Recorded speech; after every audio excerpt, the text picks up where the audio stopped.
Shalom, shalom, shalom, peuple de Dieu. Demeurez bénis dans le nom puissant de notre Seigneur et Sauveur Jésus-Christ de Nazareth. Que la grâce du salut soit notre partage, la grâce des fruits du Saint-Esprit, l'amour, la douceur, la joie, la paix, la patience, la bonté, la bienveillance, la patience, la tempérance, la foi, la fidélité soit notre partage. Que la grâce de l'humilité à l'égard de nos prochains et à l'égard de Dieu soit notre partage. La grâce, la soumission totale à la parole de Dieu soit vraiment notre partage, sans toutefois oublier la grâce vraiment de vivre une vie de sanctification totale et complète, vraiment l'intérêt et l'extérieur vraiment soit notre partage, soit vraiment notre partage à nous tous, dans le nom puissant de notre Seigneur et Sauveur Jésus-Christ de Nazareth. Alléluia. Gloire soit rendue à notre Seigneur et Sauveur Jésus-Christ de Nazareth. Bien aimé, sans toutefois oublier, je m'excuse, sans toutefois tarder, je vais recommander déjà cet enseignement entre les mains du Seigneur. Éternel Dieu de la puissance, Seigneur, je te bénis, je te loue et t'exalte, Seigneur. Père, parce que tu m'as encore accordé la grâce de venir enseigner, Père, de venir continuer, Seigneur, l'enseignement, Seigneur, sur le millénium, Seigneur, Père. Seigneur, je te confie ce moment d'enseignement entre tes mains, Seigneur, je te le recommande, Seigneur, Père. Seigneur, je t'implore de tout mon cœur de venir prendre total contrôle, Seigneur, de venir conduire, Seigneur, de venir conduire l'enseignement, Seigneur, de venir être à la tête, Seigneur, de cet enseignement, Père, de venir régner, Seigneur, pendant, Seigneur, cet enseignement, Père. Que ta volonté se soit faite, Père, dans les cœurs, les âmes, Seigneur, de tout un chacun, c'est sur la terre comme au ciel, Seigneur. Pendant, Seigneur, ils seront en train d'écouter ça, pendant qu'ils seraient en train, Seigneur, de véhiculer ces messages, Seigneur, éternel, je l'appelle ça, Seigneur. De véhiculer, Père, ces messages, Père. Éternel, je Père, t'implore de tout mon cœur de venir prendre ces total concours de ces puissances, Seigneur, Père. Que ta gloire soit manifestée pendant ce moment d'enseignement, Seigneur. Éternel, je puissant, Seigneur. Et que le Saint-Esprit, Seigneur, Père, vienne se manifester puissamment, Père. Seigneur, je t'implore de m'amener dans les profondeurs de la révélation de ta parole pendant, Seigneur, cet enseignement, Seigneur, éternel, je puissant, Seigneur. Au nom puissant de notre Seigneur et Sauveur Jésus-Christ de Nazareth. Amen. Alléluia. Gloire soit rendue à notre Seigneur et Sauveur Jésus-Christ de Nazareth. Amen. Alléluia. Bien aimé, vraiment, nous allons voir que dernièrement, vraiment, nous avons eu à enseigner. Dernièrement, vraiment, nous avons débuté, nous avons enseigné sur la partie 3 du millénium. Et sur cette partie 3 du millénium, on a commencé avec le sous-thème. Le sous-thème vraiment, le sous-thème dans 2. Le sous-thème blanc 2 qui était vraiment la vie dans le millénium. Et nous n'avons pas terminé la vie dans le millénium. Nous avons commencé avec le petit qui était les types de personnes qui feront partie du millénium. Donc il s'agissait vraiment d'enseigner le genre de personnes qui va vivre dans le millénium. Donc on avait eu à parler qu'il y aura une partie d'habitants qui sera encore céleste. Et puis aussi une partie d'habitants qui sera encore physique, qui vont vivre dans le millénium. Donc pour ceux vraiment qui n'ont pas écouté, vraiment, je ne vais plus vraiment expliquer. Vraiment, je vous envoie vraiment à aller écouter la 3e partie. Voilà, la 3e partie sur l'enseignement du millénium. La 3e partie. Donc vous allez comprendre ces choses là-bas. Et puis maintenant, aujourd'hui, nous allons continuer toujours avec le sous-thème 2. Qui est encore le grand 2, le point grand 2 qui était la vie dans le millénium. On avait d'abord commencé à enseigner avec le petit 1. Le petit 1 qui était les types de personnes qui feront partie du millénium. Je viens juste de vous résumer cela. Je viens juste de vous résumer cela. Et puis, maintenant, vraiment, aujourd'hui, nous allons continuer avec nous allons continuer toujours avec notre sous-thème grand 2, qui est notre sous-thème grand 2. Qui est la vie dans le millénium. Et là, on continue avec ça sur le petit 2. Le petit 2, c'est l'aperçu de l'expérience. L'expérience qui sera vécue dans le millénium. Alléluia.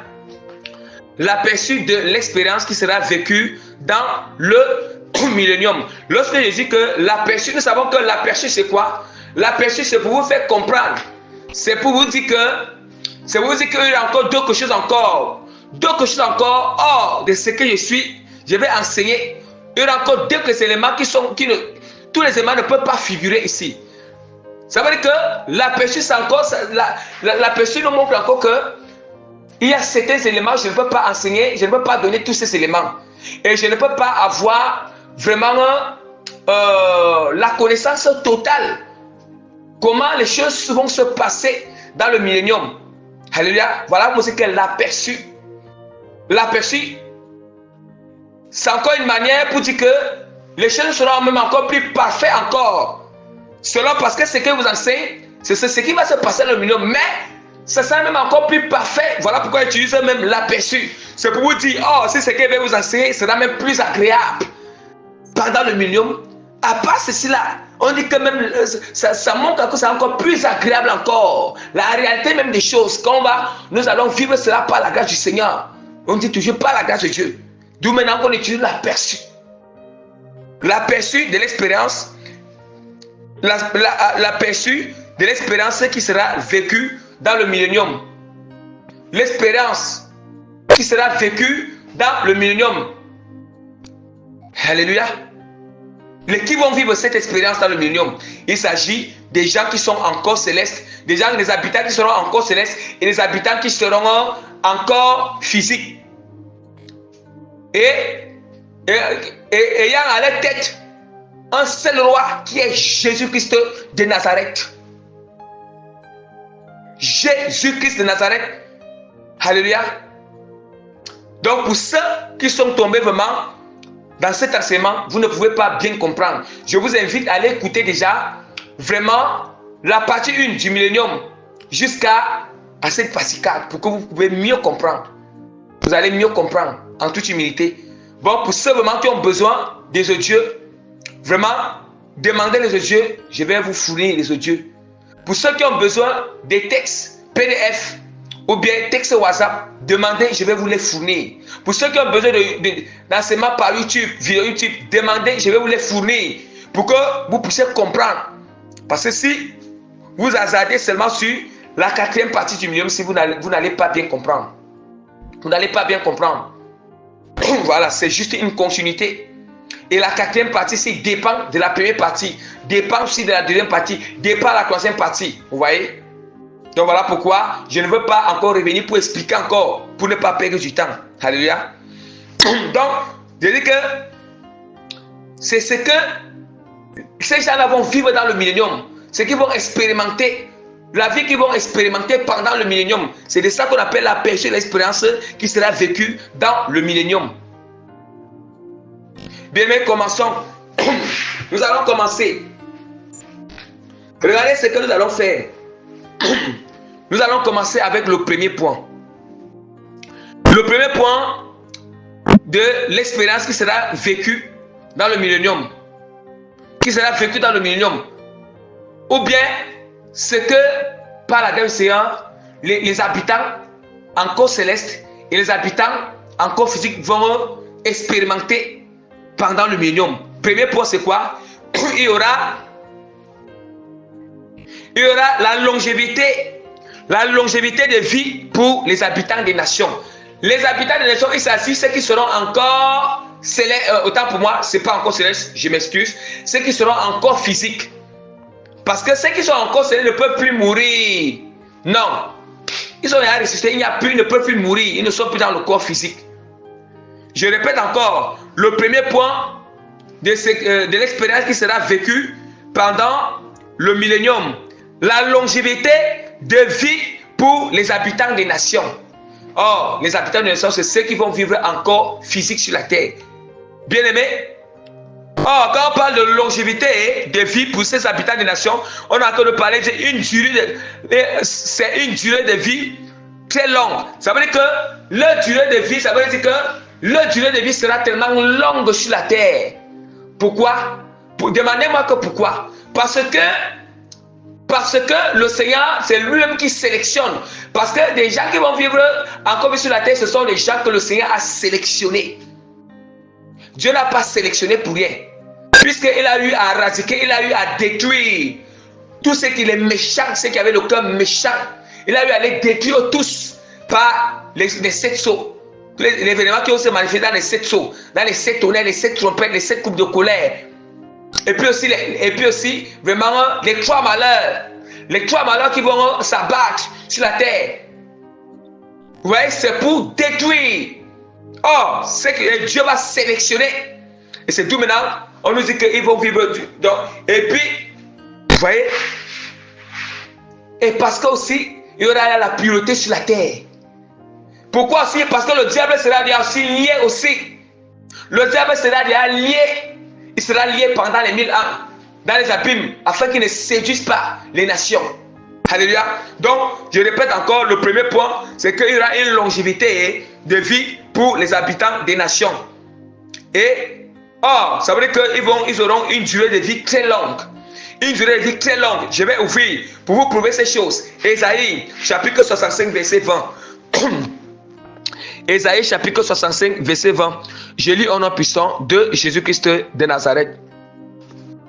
Le loup et l'agneau pétront ensemble. Le lion comme... Je m'excuse, bien-aimé. Je m'excuse vraiment. Ce n'est pas ce passage, je m'excuse. J'ai confondu. Ok. Je suis maintenant. J'y suis. Ésaïe chapitre 65, à partir du verset 20. Il n'y aura plus ni enfant, ni vieillard qui n'accomplissent leur jour, car celui qui mourra à 100 ans sera jeune, et le pécheur âgé de 100 ans sera maudit. Mais écoutons très bien. Il faut que je vous explique cette parole. On dit que il n'y aura plus ni enfant, ni vieillard qui n'accomplissent leur jour, car celui qui mourra à 100 ans sera jeune, et le pécheur âgé de 100 ans sera maudit. Mais on nous dit que, on nous dit quoi? Celui qui meurt à 100 ans est maudit. Celui qui va mourir à 100 ans, ça veut dire que, bien aimé, celui-là vraiment, ça veut dire que celui-là vraiment est maudit. Or, s'il est maudit, ça veut dire que, bien aimé, ça veut dire que, bien aimé, et s'il est maudit, ça veut dire que quand il meurt là, il va aller dans le séjour des morts, là il y a le lieu de tourment. Il va aller dans le séjour. Ça veut dire que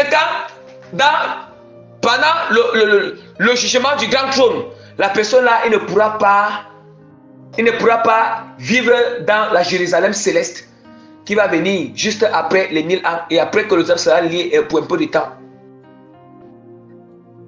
Délié pour un peu de temps. Autant pour moi, c'est pas que lié, délié pour un peu de temps, puisqu'il a été lié. Or, on nous dit quoi? Pourquoi on nous dit que ceux qui m'assentent seront maudits? Parce que le diable ne sera plus sur la terre pour séduire les gens, parce que le diable pourra l'exciter. C'est vrai que les hommes ont quand même d'abord un sément qui ne glorifie pas Dieu, mais le diable est là pour venir encore les exciter. Le diable est comme l'excitant, bien-aimé, l'excitant.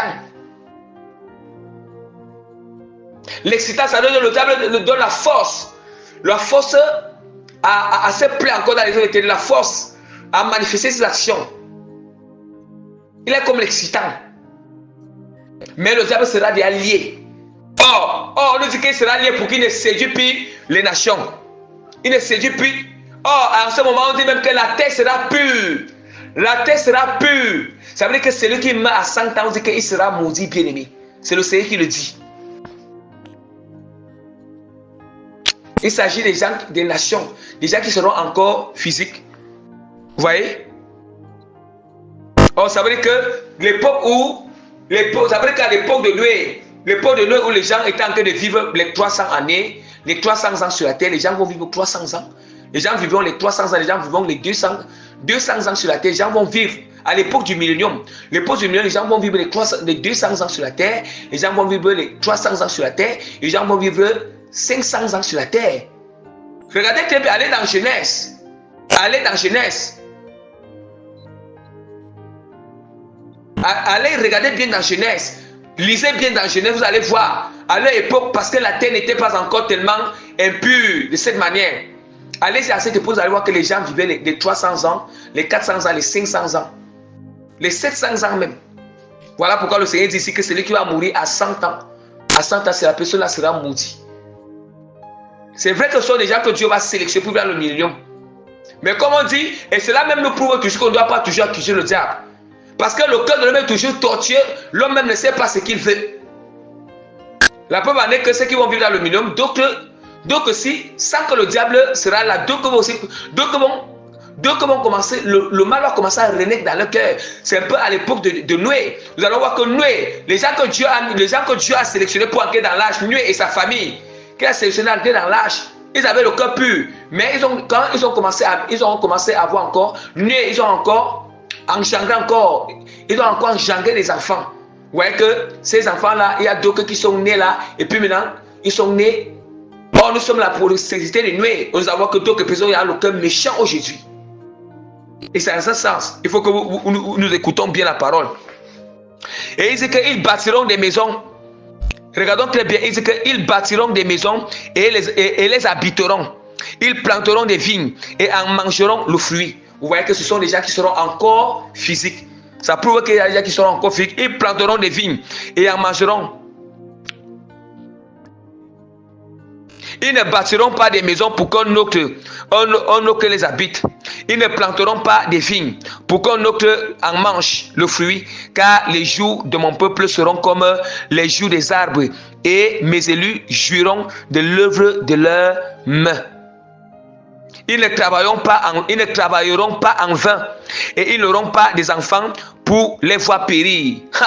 Bien sûr, on entend. Ils n'auront pas d'enfants pour les voir périr, car ils formeront une race bénie de l'Éternel, et les enfants seront avec eux. Vous voyez, ça, on a que nous parler. On a que nous parler. Ça veut dire que comment la vie va se passer pour les. Là, il s'agit des habitants qui seront encore physiques, je m'excuse. Encore physiques. Là, le point ça concerne beaucoup plus ceux qui seront encore physiques. Continuons. Deuxième point. Le deuxième point, c'est que la nature va changer complètement. La nature va changer complètement. Ça veut dire que la nature sera pure. La nature va changer complètement parce que la nature avait été corrompue depuis le jour que la nature avait été corrompue. Allons-y. Nous allons lire la parole de Dieu dans Romains chapitre 8 à partir du verset 16 jusqu'au verset 24. Aussi la création attend d'elle avec un ardent désir la révélation des fils de Dieu. Car la création a été soumise à la vanité, non pas de son gré, mais à cause de celui qui l'a soumise. Écoutons très bien. La création avait été soumise à la vanité, non pas de son gré, mais à cause de celui qui l'a soumise, avec l'espérance qu'elle aussi sera affranchie de la servitude, de la corruption, pour avoir part à la liberté, de la gloire des enfants de Dieu. Vous voyez? Ça veut dire que là maintenant, bien-aimé, on est en train de vivre la gloire de l'Éternel. Pendant le millénaire, ça veut dire que la création aussi doit aussi, et nous aurons aussi part à cette gloire. Ils seront affranchis. On nous dit que la nature sera affranchie de la corruption. Parce que le diable, c'est le diable qui a pollué. Il a pollué la nature. Le diable a pollué la nature. Voilà pourquoi nous avons dit que tout est, à l'heure actuelle, tout est impur sur la terre. Impur. Mais on nous dit pendant le millénaire, le Seigneur va restaurer. Il va restaurer la nature. La nature sera affranchie aussi. La nature sera pure. Vous voyez? La nature sera pure. On dit que quand la création a été soumise, on dit que aussi la création attend d'elle avec un ardent désir la révélation des fils de Dieu. Or, vous voyez que la relation des fils de Dieu, car la création a été soumise à la vanité, non de son gré, mais à cause de celui qui l'a soumise, avec l'espérance qu'elle aussi sera affranchie de la servitude, de la corruption. Pourquoi? Parce que si la création a été soumise à la vanité, c'était à cause d'Adam et Ève, leur péché. C'était à cause d'eux. Et voilà pourquoi c'est qu'il faut aussi que les fils d'hommes, les fils de l'homme, aussi la créature de Dieu humaine, là, ils soient révélés, les fils de Dieu soient révélés pour que aussi la création aussi revienne encore à son état pur. Son état saint, son état pur. Parce que son état pur. Parce que le Seigneur a dit, lorsque Adam et Ève ont péché, le Seigneur a dit que la terre, à cause de cela, la terre est maudite. La terre était maudite, bien-aimé. Et quand la terre était maudite, c'est tout ce qui était, toute nature, toute création qui était sur la terre, ça aussi, tout ça, tout ce que la terre enferme, avait été rendu, a été maudit, a été pollué. Or, a été pollué. Or, quand quelque chose est maudit, la chose est en captivité entre les mains du diable. Et en captivité entre les mains de Dieu, autant pour moi, en captivité entre les mains du diable.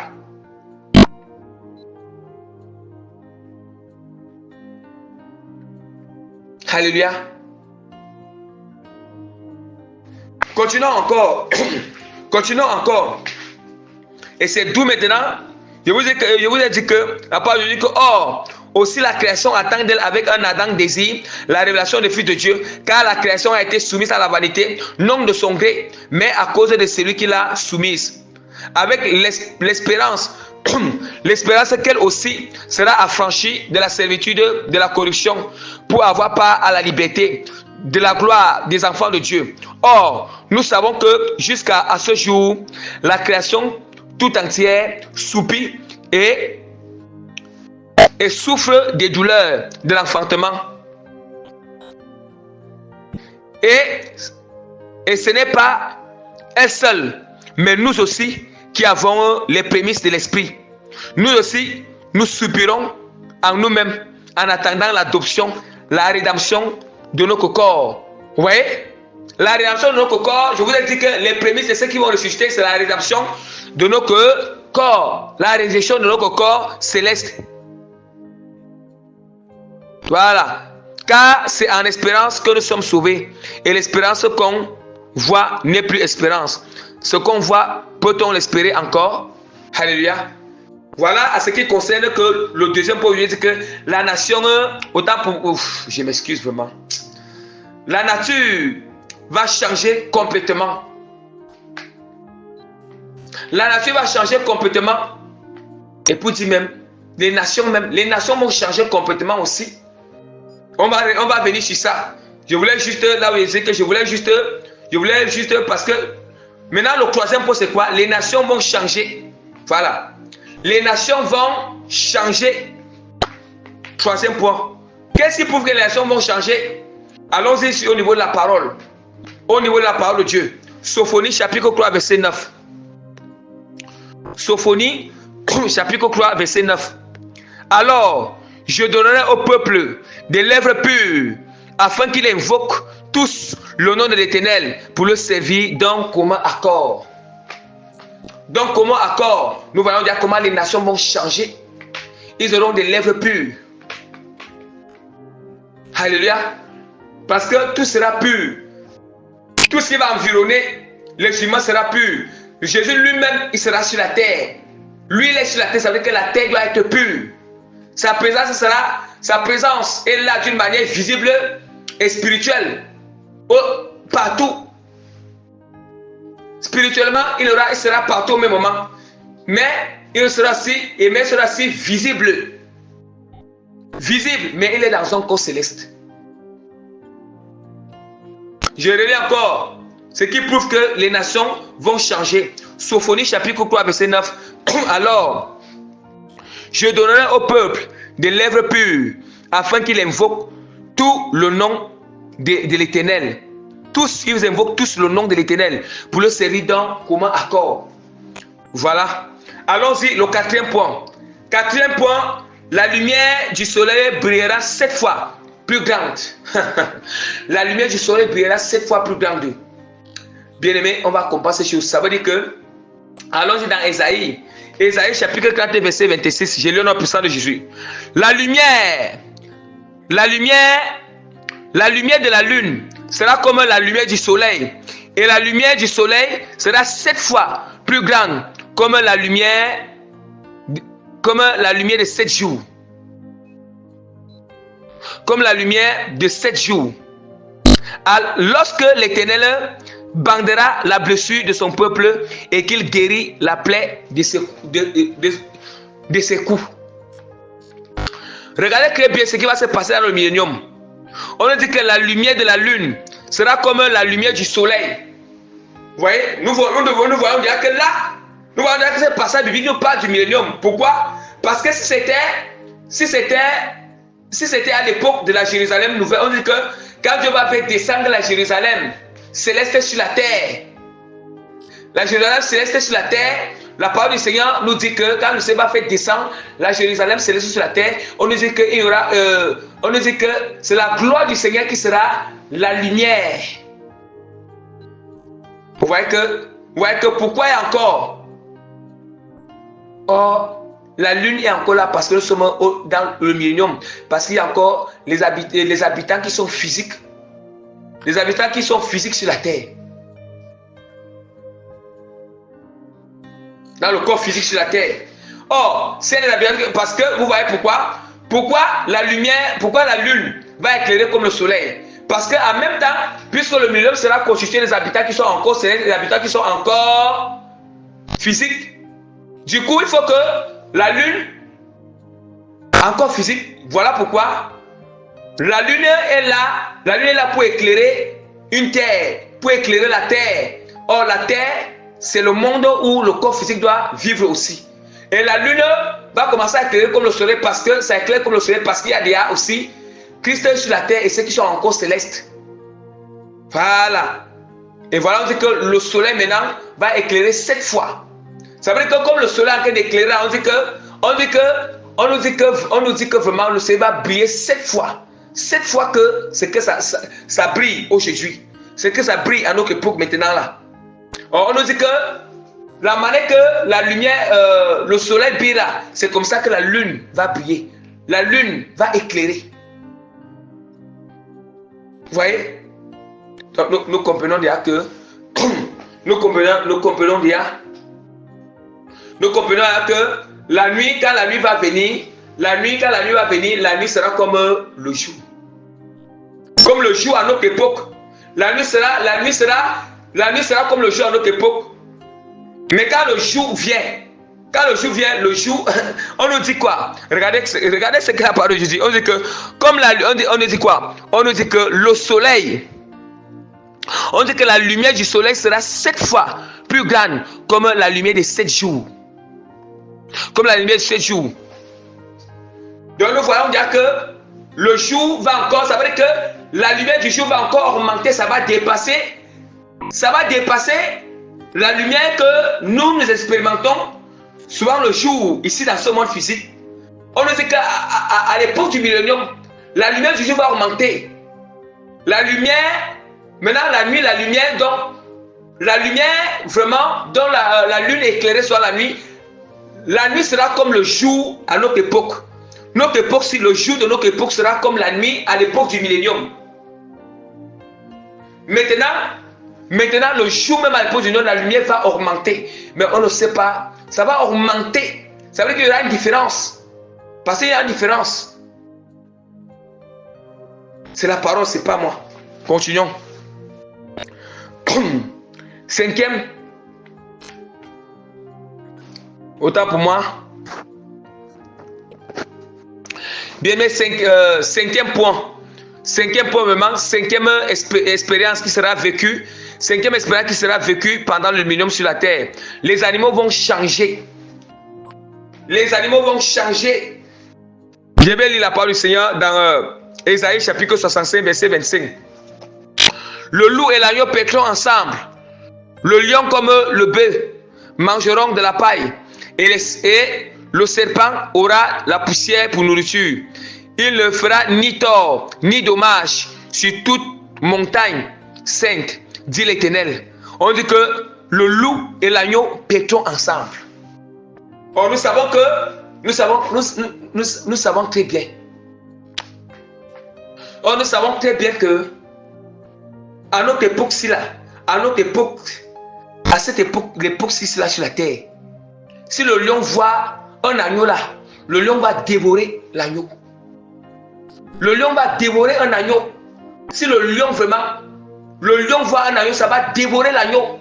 Mais on nous dit que le lion et l'agneau paîtront ensemble, ça veut dire qu'ils vont manger ensemble. Il n'y aura plus d'inimitié. Il n'y aura plus d'inimitié entre l'agneau et le lion. Il n'y aura plus d'inimitié entre les animaux. Nous savons qu'il y a des animaux qui sont des prédateurs. Des prédateurs. Ça veut dire qu'ils sont là. Or, les animaux qui sont pour prédateurs, ils sont en inimitié avec les autres animaux. Dès qu'ils le voient, le but c'est qu'ils veulent seulement les dévorer. Vous voyez? On dit que le loup et l'agneau paîtront ensemble.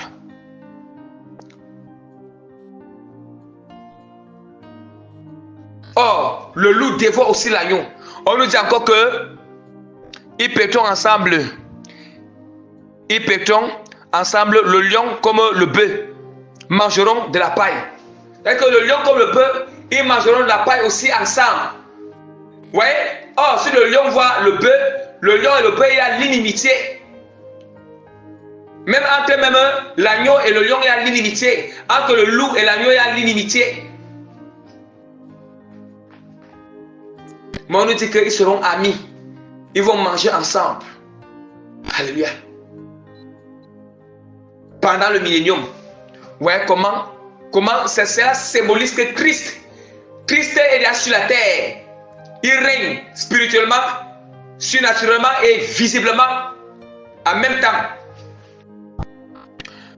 Bien-aimé, sixième expérience qui sera vécue sur la terre pendant le millénium. La joie sera surnaturelle. La joie surnaturelle sera expérimentée comme ça n'a jamais été auparavant. Je répète, la joie surnaturelle sera expérimentée comme ça n'a jamais été auparavant depuis le commencement du monde, le monde physique jusqu'à maintenant. La joie surnaturelle sera expérimentée comme ça n'a jamais été auparavant. Nous allons lire Ésaïe 35, verset 10. Les rachetés de l'Éternel retourneront et ils iront à Sion avec chant de triomphe. Une joie éternelle couronnera leur tête. L'allégresse et la joie s'approcheront. L'allégresse et la joie s'approcheront. La douleur et les gémissements s'enfuiront. Vous voyez? Or, qu'est-ce qui empêche soit la joie à nous? C'est la douleur et les gémissements. Quand nous sommes dans les douleurs, nous sommes dans les gémissements. On ne peut pas avoir la joie dans notre cœur. La joie dans notre cœur, on ne peut pas. On ne peut pas. On ne peut pas avoir la joie en nous. Continuons. Septième espérance qui sera vécue pendant le millénium. Il y aura une paix durable et permanente. Il y aura une paix durable et permanente parce que déjà le millénium c'est une période même de paix. Il y aura une paix durable et permanente. Zacharie chapitre 14 verset 7 à 8. Toute la terre jouit du repos et de la paix. On éclate en chant d'allégresse. Les cyprès et même les cèdres du Liban se réjouissent de ta chute. Depuis que tu es tombé, personne ne monte pour nous abattre. Qui est tombé? Depuis que le diable est tombé, bien-aimé. Le diable a été lié et jeté dans les abîmes. Yes. C'est ça. Vous voyez? Et là, Christ, il règne maintenant sur la terre pendant les 1000 ans. Continuons. Huitième expérience qui sera vécue sur la terre pendant le millénium. Il y aura la sainteté. Yes. Il y aura la sainteté sur la terre pendant le millénium. La sainteté, bien-aimé. La sainteté. Nous allons, Ésaïe. Nous allons lire rapidement la parole de Dieu. Ésaïe chapitre 14. Ésaïe chapitre 14.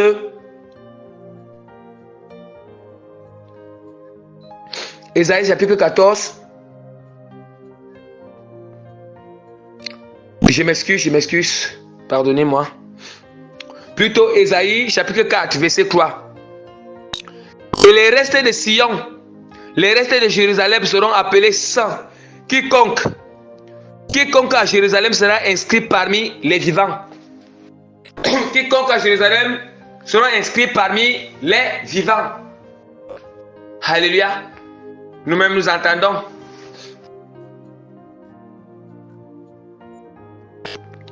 Et Jérémie toujours chapitre 3 verset 17. En ce temps-là, on appellera Jérusalem le trône de l'Éternel. Toutes les nations s'assembleront à Jérusalem au nom de l'Éternel et elles ne suivront plus de penchants et ne suivront plus les penchants de leur mauvais cœur. Entendons bien. Regardez comment les cœurs seront purs. Les cœurs seront saints. Je le dis encore. En ce temps-là, on appellera Jérusalem le trône de l'Éternel. Ça veut dire que là où même c'est ça, le lieu où même ça sera, c'est là où Jésus lui-même va régner. Mais des nations iront là pour aller, monteront souvent là-bas. On dit qu'à cette heure-là, on appellera Jérusalem le trône de l'Éternel. Toutes les nations s'assembleront à Jérusalem au nom de l'Éternel.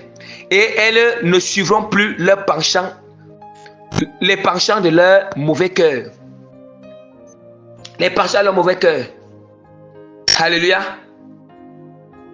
Et puis maintenant, Ésaïe chapitre 33, verset 24, qui atteste encore. Aucun habitant ne dit, autant pour moi, je m'excuse. Je m'excuse. Maintenant, je vais continuer. Tous. Maintenant, la parole de Dieu nous dit quoi? La parole du Seigneur nous dit que tous seront donc le 9e expérience. 9e expérience qui sera vécue sur la terre pendant le millénium. Pendant le millénium, tous seront en parfaite santé. Tous seront en parfaite santé. Tous les habitants qui seront en corps physique, déjà ceux qui sont en corps céleste sont en parfaite santé.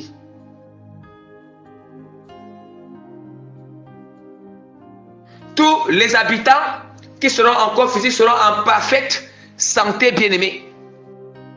Il faut que je vous prouve. La parole d'Ésaïe chapitre 33 verset 24. Aucun habitant ne dit je suis malade. Le peuple de Jérusalem reçoit le pardon de ses iniquités. Parce que là, Dieu a déjà pardonné les iniquités de ces habitants-là. Aucun habitant ne dit je suis malade. Le peuple de Jérusalem reçoit le pardon de ses iniquités. Vous voyez? En parfaite santé. Nous continuons le la 10e expérience qui sera vécue sur la terre pendant le millénium. La gloire et la puissance de Dieu sera continuelle. La gloire et la puissance du Seigneur sera continuelle. Alléluia. Gloire soit rendue à notre Seigneur et Sauveur Jésus-Christ. Je vais lire la parole du Seigneur dans Ézéchiel chapitre 34 verset 24. Ézéchiel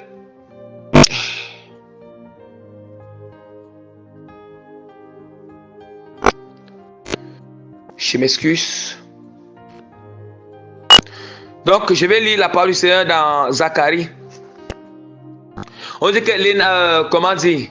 On dit que la gloire et la puissance de Dieu sera continuelle. On dit que Zacharie chapitre 2 à partir du verset 10 au verset 13. Pousse des cris d'allégresse et réjouis-toi, fille de Sion, car voici, je viens et j'habiterai au milieu de toi, dit l'Éternel. Beaucoup de nations s'attacheront à l'Éternel en ce jour-là et deviendront mon peuple. J'habiterai au milieu de toi et tu sauras que l'Éternel des armées m'a envoyé vers toi. M'a envoyé vers toi. L'Éternel possédera Juda comme sa part dans la terre sainte et il choisira encore Jérusalem. Que toute chair fasse silence devant l'Éternel car il s'est réveillé de sa demeure sainte.